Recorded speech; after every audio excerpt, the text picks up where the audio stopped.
Hello friends, ನಮಸ್ತೆ. Welcome to Nagaveni Achar's kitchen daily vlogs. Shri Satyanarayana Swami ಪೂಜೆಯ ಒಂದು ಸ್ಮಾಲ್ ವ್ಲಾಗನ್ನು ನೋಡೋಣ. ಬೆಳಗ್ಗೆ 8:30 ಶ್ರಾವಣ ಶನಿವಾರ.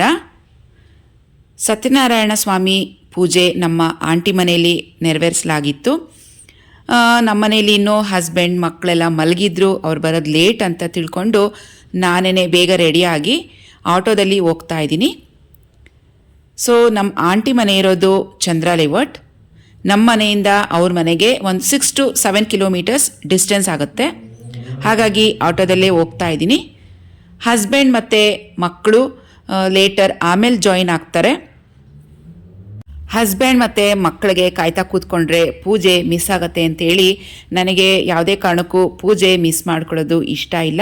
ಹಾಗಾಗಿ ನಾನು ಸ್ವಲ್ಪ ಬೇಗನೆ ರೆಡಿಯಾಗಿ ಹೊರಟಿದ್ದೀನಿ. ಆಂಟಿ ಮನೆಗೆ ರೀಚ್ ಆಗಿದ್ದೀನಿ. ಬೆಳಗ್ಗೆನೇ ಅರ್ಚಕರು ಬಂದು ಸತ್ಯನಾರಾಯಣ ಸ್ವಾಮಿ ಹಾಗೂ ಲಕ್ಷ್ಮಿ ಎರಡೂ ದೇವರುಗಳ ಕಲಶವನ್ನು ಪ್ರತಿಷ್ಠಾಪನೆ ಮಾಡಿದ್ದಾರೆ. ಅಲಂಕಾರ ಕೂಡ ಮಾಡಿ ಮುಗಿಸಿದ್ರು. ನಾನು ಹೋಗೋ ವರ್ಷಕ್ಕೆ ಪೂಜೆ ಸ್ಟಾರ್ಟ್ ಆಗಿತ್ತು. ಇವರಿಬ್ಬರು ನವ ದಂಪತಿಗಳು ನಿಮ್ಗೆ ಈಗಾಗಲೇ ಗೊತ್ತಾಗಿದೆ ಅಲ್ವಾ. ನಮ್ಮ ತಮ್ಮನ ಹೆಂಡತಿ ಸಂದೀಪ್ ಮತ್ತು ಸಿರಿ. ಲಾಸ್ಟ್ ನಮ್ಮ ಗಣೇಶ ಹಬ್ಬದ ವ್ಲಾಗಲ್ಲಿ ಇವರಿಬ್ಬರನ್ನ ಇಂಟ್ರೊಡ್ಯೂಸ್ ಮಾಡಿಸಿದ್ದೀನಿ. ಪೂಜೆಗೆ ಸಂದೀಪ್ ಸಿರಿ ಇಬ್ಬರು ಕೂತಿದ್ರು. ಸತ್ಯನಾರಾಯಣ ಸ್ವಾಮಿ ವ್ರತವನ್ನು ದಂಪತಿಗಳು ಮಾಡಿದ್ರೆ ತುಂಬಾ ಒಳ್ಳೆಯದು. ಪೂರ್ಣ ಫಲ ಸಿಗಬೇಕು ಅಂತ ಹೇಳಿದ್ರೆ ಈ ವ್ರತವನ್ನು ಯಾವಾಗಲೂ ದಂಪತಿಗಳೇ ಹೆಚ್ಚಾಗಿ ಮಾಡೋದು. ಸತ್ಯನಾರಾಯಣ ಸ್ವಾಮಿ ಪೂಜೆಯನ್ನು ಮನೆಯಲ್ಲಿ ಮಾಡೋದಕ್ಕೆ ಅನುಕೂಲ ಇಲ್ಲ ಅಂತ ಹೇಳಿದ್ರೆ ದೇವಸ್ಥಾನದಲ್ಲಿ ಅರ್ಚಕರಿಗೆ ಹೇಳಿದ್ರೆ ದೇವಸ್ಥಾನದಲ್ಲೇ ಅವರು ಪೂಜೆಯನ್ನು ಮಾಡಿಸ್ತಾರೆ. ಆ ಪೂಜೆಗೆ ನಾವು ಕೂತ್ಕೋಬೋದು. ಅವ್ರಿಗೆ ಪೂಜೆಗೆ ಎಷ್ಟು ಖರ್ಚಾಗುತ್ತೋ ಅಷ್ಟು ಕೊಟ್ಟರೆ ಅವರು ನಮಗೆ ಅನುಕೂಲ ಆಗೋ ರೀತಿಯಲ್ಲಿ ಮಾಡಿಕೊಡ್ತಾರೆ. ಈ ಪೂಜೆಯನ್ನು ಎಲ್ಲರೂ ಮಾಡ್ಬೋದು. ತುಂಬ ಭಕ್ತಿಯಿಂದ ಎಂಥ ಬಡವನು ಸಹ ಈ ಪೂಜೆಯನ್ನು ಮಾಡಿದ್ರೆ ಅವರ ಇಷ್ಟಾರ್ಥಗಳು ನೆರವೇರುತ್ತೆ ಅಂತ ಈ ವ್ರತದ ಕಥೆಯಲ್ಲಿ ಮಹಿಮೆಯಲ್ಲಿ ತಿಳಿಸಿದ್ದಾರೆ. ಹಾಗಾಗಿ ಸತ್ಯನಾರಾಯಣ ಸ್ವಾಮಿ ಪೂಜೆಯನ್ನು ಮಾಡಬೇಕು ಅಂತ ಅಂದರೆ ತುಂಬ ಭಯ ಬೀಳ್ತಾರೆ ಜನ. ಯಾಕಂದರೆ ಅದಕ್ಕೆ ತುಂಬ ಖರ್ಚಾಗುತ್ತೆ, ನಮ್ಮ ಕೈಯಲ್ಲಿ ಶಕ್ತಿ ಇಲ್ಲ ಅಂತ. ಇಲ್ಲ, ಆ ಥರ ಏನಿಲ್ಲ. ಪ್ರತಿಯೊಬ್ಬರು ಎಲ್ಲರೂ ಈ ಪೂಜೆಯನ್ನು ಮಾಡ್ಬೋದು. ನಮಗೆ ಅನುಕೂಲ ಇದ್ದರೆ ಮನೆಯಲ್ಲಿ ಮಾಡಿಸ್ಬೋದು, ಇಲ್ಲ ದೇವಸ್ಥಾನದಲ್ಲಿ ಕೂಡ ಮಾಡಿಸ್ಬೋದು. ನಮ್ಮ ಶಕ್ತಿ ಇಷ್ಟಿದೆ, ಇಷ್ಟರಲ್ಲಿ ಪೂಜೆ ಮಾಡಿಕೊಡಿ ಅಂತ ನಾವು ದೇವಸ್ಥಾನದ ಅರ್ಚಕರಿಗೆ ಹೇಳಿದ್ರೆ ಅವರು ಮಾಡಿಕೊಡ್ತಾರೆ. ಅರ್ಚಕರು ನನಗೆ ಪಂಚಾಮೃತ ಮಾಡುವಂತಹ ಕಾರ್ಯವನ್ನು ನನಗೆ ಒಪ್ಪಿಸಿದ್ರು. ಪಂಚಾಮೃತವನ್ನು ಮಾಡಿ ಅಂತ ಹೇಳಿದ್ರು. ಪಂಚಾಮೃತಗೆ ಏನೇನು ಬೇಕೋ ಎಲ್ಲ ಸಾಮಗ್ರಿಗಳನ್ನು ನಾನು ಜೋಡಿಸ್ಕೊಂಡಿದ್ದೀನಿ. ಆಮೇಲೆ ಇನ್ನೂ ಒಂದು ಹೇಳಿದ್ರು, ಪ್ರಸಾದ ಮಾಡಬೇಕಾದ್ರೆ ಆದಷ್ಟು ಯಾರ ಜೊತೆಗೂ ಮಾತಾಡಬೇಡಿ, ದೇವ್ರ ಮುಂದೆನೇ ಕೂತ್ಕೊಂಡು ಮಾಡಬೇಕು ಅಂತ ಹೇಳಿದ್ರು. ಮಾತಾಡಬೇಡಿ ಅಂತ ಹೇಳಿದ್ರೆ ಮಾತಾಡುವಾಗ ನಮ್ಮ ಬಾಯಲ್ಲಿರುವಂಥ ಎಂಜಲು ಪ್ರಸಾದಕ್ಕೆ ತಗಲಬಾರ್ದು, ತುಂಬ ಶುದ್ಧಿಯಿಂದ ಮಾಡಬೇಕು ಅಂತ ಹೇಳಿ ಒಂದು ಅರ್ಧದಷ್ಟು ಪ್ರಸಾದ ನಾನು ದೇವ್ರ ಮುಂದೆನೇ ಕೂತ್ಕೊಂಡು ಮಾಡ್ತಿದ್ದೆ. ಆಮೇಲೆ ಅಲ್ಲಿ ಹೋಮ ಮಾಡೋದಕ್ಕೆ ಸ್ಟಾರ್ಟ್ ಮಾಡಿದ್ರು. ಜಾಗ ಸ್ವಲ್ಪ ಕಮ್ಮಿ ಇದ್ದಿದ್ದರಿಂದ ನಾನು ಒಳಗಡೆ ಡೈನಿಂಗ್ ಹಾಲಿಗೆ ಬಂದು ದೇವ್ರ ಮನೆ ಎದುರುಗಡೆ ಕೂತ್ಕೊಂಡು ಪ್ರಸಾದವನ್ನು ಮಾಡ್ತಾಯಿದ್ದೀನಿ. ಪಂಚಾಮೃತ ಹೇಗೆ ಮಾಡೋದು ಅಂತ ಈಗಾಗಲೇ ನಮ್ಮ ಚಾನಲ್ನಲ್ಲಿ ಸುಮಾರು ಸಲ ಹೇಳ್ಕೊಟ್ಟಿದ್ದೀನಿ. ವರಮಹಾಲಕ್ಷ್ಮಿ ಹಬ್ಬಕ್ಕೆ ಪ್ರಸಾದ ಮಾಡುವಾಗ ಈ ಪಂಚಾಮೃತ ಹೇಗೆ ಮಾಡೋದು ಅಂತ ನಿಮಗೆ ತೋರಿಸಿದ್ದೀನಿ. ಅದೇ ಥರನೇ ಇವಾಗಲೂ ಮಾಡ್ತಿರೋದು. 5 ಥರದ ಹಣ್ಣುಗಳು, ಆಮೇಲೆ ಡ್ರೈ ಫ್ರೂಟ್ಸು, ದ್ರಾಕ್ಷಿ, ಗೋಡಂಬಿ, ಬಾದಾಮಿ, ಕಲ್ಸಕ್ಕರೆ, ಸಕ್ಕರೆ, ಜೇನುತುಪ್ಪ, ತುಪ್ಪ, ಈ ಥರ ಎಲ್ಲ ಸಾಮಗ್ರಿಗಳನ್ನು ಹಾಕಿ ಪ್ರಸಾದವನ್ನು ಮಾಡಿದೆ. ಅವ್ರು ಜಸ್ಟ್ ಪ್ರಸಾದ ಮಾಡಿ ಪಂಚಾಮೃತ ಅಂತ ಹೇಳಿದ್ರು. ನಾನೇ ಏನೇನು ಹಾಕಬೇಕು ಅಂತೇಳಿ ಅಡುಗೆ ಮನೆಯಿಂದ ಎಲ್ಲ ತಂದು ಎಲ್ಲ ಜೋಡಿಸ್ಕೊಂಡು ಹಾಕ್ತಾಯಿದ್ದೀನಿ. ಏಲಕ್ಕಿ ಬಾಳೆಹಣ್ಣನ್ನು ಕಟ್ ಮಾಡ್ತಾಯಿದ್ದೀನಿ.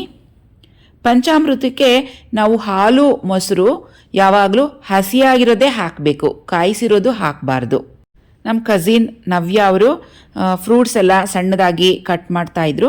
ದಾಳಿಂಬೆ, ಆ್ಯಪಲ್ ಇವೆಲ್ಲ ಸಣ್ಣದಾಗಿ ಕಟ್ ಮಾಡಿ ಬಿಡಿಸ್ಕೊಂಬಂದು ಅವರು ಹಾಕ್ತಾಯಿದ್ದಾರೆ. ಪ್ರಸಾದ ಯಾವಾಗಲೂ ಪ್ರಸಾದನೇ.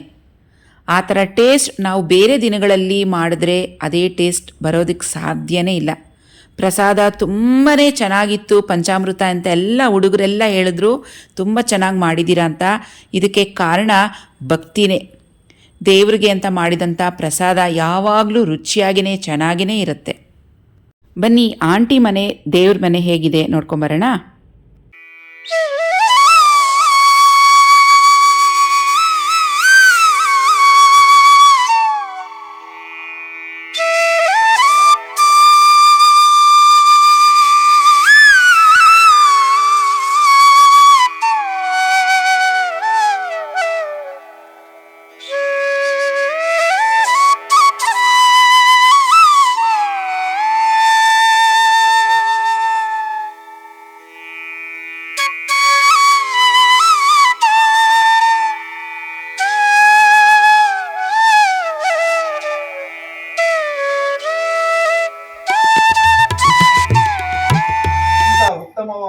ವ್ರತವನ್ನು ತದ್ವಿಧಾನವನ್ನು ಬ್ರಾಹ್ಮಣನಿಗೆ ಹೇಳಿ ವೃದ್ಧ ಬ್ರಾಹ್ಮಣ ರೂಪಿಯ ಸತ್ಯನಾರಾಯಣ ಸ್ವಾಮಿ ಅಂತರ್ಗತನಾದನು. ಅನಂತರ ಬ್ರಾಹ್ಮಣ ವ್ರತವನ್ನು ಮಾಡಬೇಕೆಂದು ಚಿಂತಿಸುತ್ತಾ ರಾತ್ರಿ ನಿದ್ರೆಯನ್ನು ಕೂಡ ಮಾಡಲಿಲ್ಲ. ಮಾರನೆಯ ದಿನ ಬೆಳಗ್ಗೆ ಎದ್ದು ಸತ್ಯನಾರಾಯಣ ಸ್ವಾಮಿಯ ವ್ರತವನ್ನು ಮಾಡುವುದಾಗಿ ಸಂಕಲ್ಪ ಮಾಡಿ ಭಿಕ್ಷೆಗೆ ಹೋದನು. ಆ ದಿನದಿಂದ ಬಂಧುಗಳೊಂದಿಗೆ ಶ್ರೀ ಸತ್ಯನಾರಾಯಣ ಸ್ವಾಮಿ ವ್ರತದ ಆಚರಿಸಿದ್ದನು. ಆ ದರಿದ್ರ ಬ್ರಾಹ್ಮಣನು ವ್ರತ ಪ್ರಭಾವದಿಂದ ಸಮಸ್ತ ಸಂಪತ್ತುಳ್ಳವನಾಗಿ ದುಃಖರಹಿತನಾಗಿ ಅಂದಿನಿಂದ ಪ್ರತಿ ತಿಂಗಳಲ್ಲಿ ವ್ರತವನ್ನು ತಪ್ಪದೆ ಶ್ರದ್ಧೆಯಿಂದ ಮಾಡುತ್ತಿದ್ದನು. ಈ ಪ್ರಕಾರ ಬ್ರಾಹ್ಮಣೋತ್ತಮ ಸತ್ಯನಾರಾಯಣ ಸ್ವಾಮಿಯ ವ್ರತವನ್ನು ಮಾಡುವುದಾಗಿ ಸಕಲ ವಿಧವಾದ ಪಾಪಗಳಿಂದ ಬಿಡಲ್ಪಟ್ಟು ಇತರರಿಂದ ಹೊಂದಲು ಅಸಾಧ್ಯವಾದ ಮುಕ್ತಿಯನ್ನು ಹೊಂದಿದನು.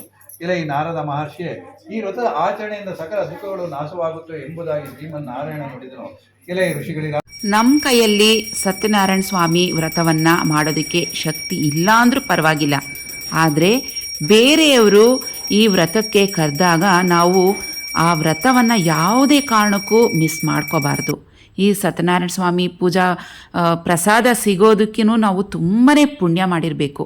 ಹಾಗಾಗಿ ನಮ್ಗೆ ಯಾರೇ ಶತ್ರುಗಳಾಗಲಿ, ಇಲ್ಲ ನಮ್ಮ ಹತ್ರ ಮಾತಾಡಿಸದೇ ಇರೋರಾಗಲಿ, ಯಾರೇ ಆಗಲಿ ಪೂಜೆಗೆ ಬನ್ನಿ ಅಂತ ಬಂದು ಮನೆಗೆ ಕರೆದಾಗ ಅದು ಖಂಡಿತವಾಗಿ ನಾವು ಮಿಸ್ ಮಾಡ್ದಿರ ಹೋಗಬೇಕು. ಯಾಕಂದರೆ ಈ ಪೂಜೆ ಮತ್ತು ಈ ಪೂಜೆ ಪ್ರಸಾದ, ಈ ಪೂಜೆ ಕಥೆಯನ್ನು ಕೇಳಿಸ್ಕೊಳ್ಳೋಕ್ಕೆ ಇವೆಲ್ಲ ಭಾಗ್ಯಗಳು ಸಿಗೋದಕ್ಕೂ ನಮಗೆ ತುಂಬಾ ಕೇಳ್ಕೊಂಡು ಬಂದಿರಬೇಕು. ಹಾಗಾಗಿ ಯಾವುದೇ ಈಗೋನೆಸ್ ಇರಲಿ, ಎನಿಮಿಟಿ ಇರಲಿ, ಅದೆಲ್ಲ ಮರ್ತೋಗ್ಬೇಕು. ಈ ಪೂಜೆಗೆ ಬನ್ನಿ ಅಂತ ನಮಗೆ ಕರೆ ಬಂದಾಗ ಯಾರೂ ಇದನ್ನು ಮಿಸ್ ಮಾಡ್ಕೋಬಾರ್ದು. ಆ ದೇವ್ರ ಮುಂದೆ, ಭಗವಂತನ ಮುಂದೆ ನಾವೆಲ್ಲ ಏನೂ ಇಲ್ಲ. ನನಗಂತೂ ಈ ಸತ್ಯನಾರಾಯಣ ಸ್ವಾಮಿ ಪೂಜೆ ವ್ರತವನ್ನು ಮಾಡಿಸೋದಕ್ಕೆ ತುಂಬಾ ಇಷ್ಟ. ಹಾಗೆ ಬೇರೆ ಯಾರಾದರೂ ಕರೆದ್ರೂ ಅಷ್ಟೇ ನಾನು ಯಾವುದೇ ಕಾರಣಕ್ಕೂ ಮಿಸ್ ಮಾಡ್ಕೊಳ್ಳಲ್ಲ. ನೋಡಿ, ಬೇರೆ ಫಂಕ್ಷನ್ಸ್ಗಾದರೆ ಸ್ವಲ್ಪ ಲೇಟಾಗಿ ಹೋದರೂ ನಡೆಯುತ್ತೆ, ಆದರೆ ಈ ಪೂಜೆಗೆ ಇನ್ನೂ ನಮ್ಮ ಹಸ್ಬೆಂಡ್ ಮಕ್ಕಳು ಎಲ್ಲ ಮಲಗಿದ್ದಾರೆ ಅಂದರೂ ನಾನು ಅವ್ರಿಗೆ ವೇಟ್ ಮಾಡೋಕ್ಕೆ ಹೋಗಲಿಲ್ಲ. ನೀವು ಯಾವಾಗಾದರೂ ಬನ್ನಿ ಅಂತ ಹೇಳ್ಬಿಟ್ಟು ಬಿಟ್ಬಿಟ್ಟು ನಾನು ಬೇಗನೆ ಎದ್ದು ರೆಡಿಯಾಗಿ ಮನೆ ಕೆಲಸ ಎಲ್ಲ ಮುಗಿಸಿ ಆಟೋ ಹತ್ಕೊಂಡು ಈ ಪೂಜೆ ಸ್ಟಾರ್ಟ್ ಆಗೋ ಟೈಮ್ಗೆ ಕರೆಕ್ಟಾಗಿ ಬಂದುಬಿಟ್ಟಿದ್ದೀನಿ. ಹಾಗೆ ಇನ್ನೊಂದಂತ ಹೇಳಿದ್ರೆ, ಈ ಪೂಜೆ ಕಥೆಯನ್ನು ಓದ್ತಾ ಇರಬೇಕಾದ್ರೆ ಅರ್ಚಕರು 4ನೇ ಕಥೆಯನ್ನು ನನಗೆ ಓದಿ ಅಂತ ಕೊಟ್ಟರು. ನನಗಂತೂ ತುಂಬಾ ಸಂತೋಷ ಆಗೋಯ್ತು. ಯಾಕಂದರೆ ಈ ಕಥೆಯನ್ನು ಓದೋದು ಯಾವಾಗಲೂ ವ್ರತದಲ್ಲಿ ಅರ್ಚಕರೇ, ಯಾರು ಪೂಜೆ ಮಾಡ್ತಾರೆ ಅವರೇ ಓದೋದು. ಆದರೆ ಸಡನ್ನಾಗಿ ಅವರು 4ನೇ ಕಥೆಯನ್ನು ನೀವು ಓದಿ ಅಂತ ನನ್ನ ಕೈಯಲ್ಲಿ ಕೊಟ್ಟಾಗ ಮೈಯೆಲ್ಲ ಎಷ್ಟು ಥರ ರೋಮಾಂಚನ ಆಗೋಯ್ತು, ಖುಷಿ ಆಗೋಯ್ತು, ಕಣ್ಣಲ್ಲಿ ನೀರು ಬಂದ್ಬಿಡ್ತು.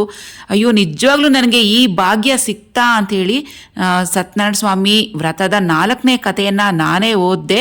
ನಾನು ಕತೆ ಓದಬೇಕಾದ್ರೆ ಮೊಬೈಲ್ ನನ್ನ ಹತ್ರನೇ ಇತ್ತು, ಅದನ್ನು ಯಾರೂ ರೆಕಾರ್ಡ್ ಮಾಡಲೂ ಇಲ್ಲ.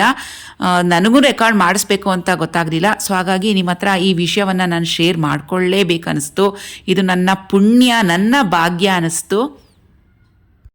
ವ್ರತ ಮಾಡಿದ ದಂಪತಿಗಳು 5 ಜನ ಮುತ್ತೈದೆಯರಿಗೆ ಅರಿಶಿನ ಕುಂಕುಮ ಕೊಟ್ಟು ಅವರ ಆಶೀರ್ವಾದ ತಗೊಂಡ್ರು.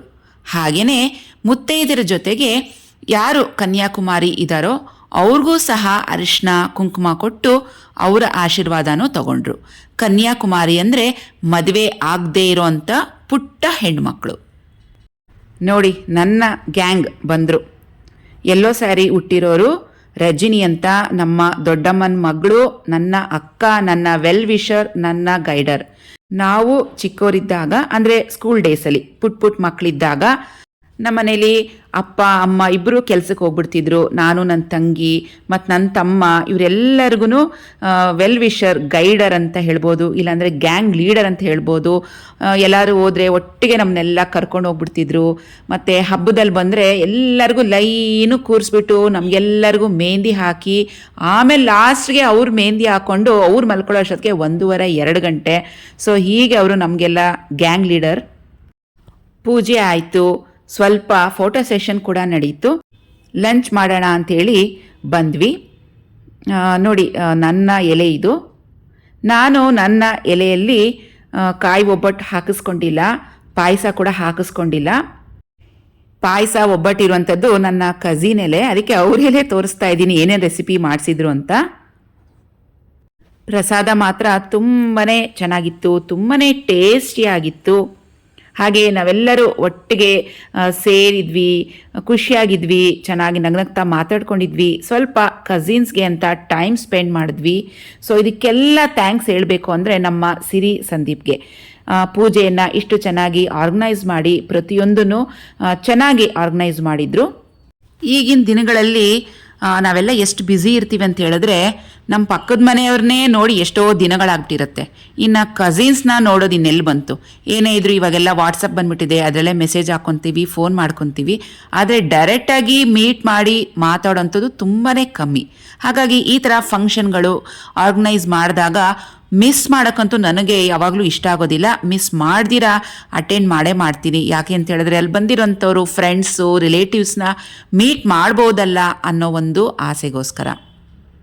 ಸೊ ಫ್ರೆಂಡ್ಸ್, ಇವತ್ತಿನ ಶಾರ್ಟ್ ಪೂಜಾ ವ್ಲಾಗನ್ನು ಇಲ್ಲಿಗೆ ಮುಗಿಸ್ತಾ ಇದ್ದೀನಿ. ಮತ್ತೆ ಭೇಟಿ ಆಗೋಣ ಇನ್ನೊಂದು ವಿಡಿಯೋದಲ್ಲಿ. ಅಲ್ಲಿವರೆಗೂ take care and bye friends.